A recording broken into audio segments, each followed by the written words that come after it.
Hello everyone, how are you doing? This is MD Tech here with another quick tutorial. In today's tutorial, I'm going to show you guys how to make a partition on your Windows computer. So this should be a fairly straightforward tutorial, and without further ado, let's jump right into it. So we're going to start by opening up the Start menu. You want to type in Format.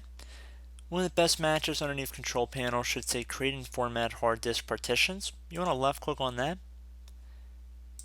Now give Disk Management window a second to load up here. Now you want to separate one of your main disks in order to create the partition.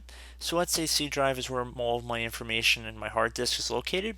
So I'm going to use some of the free space on my C drive to create the new partition. So I'm going to right click on this bar here, and then I'm going to left click on shrink volume. It's going to say querying shrink space. This will take a moment, so just be patient.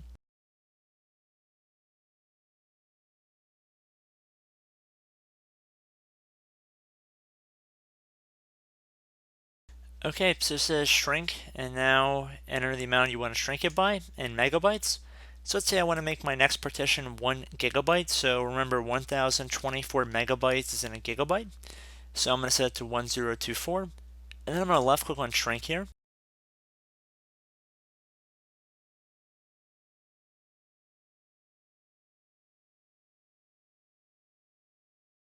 Okay, so if it created the unallocated space correctly, it should just be a black bar on top of it.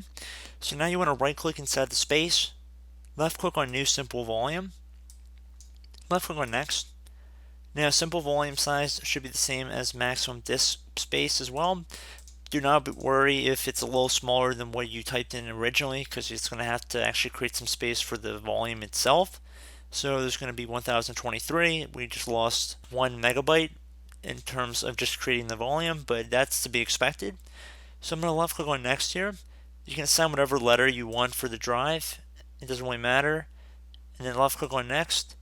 You want to make sure file system is set to NTFS. Allocation unit size should be default. You can call this whatever you want, so let's call it extra storage.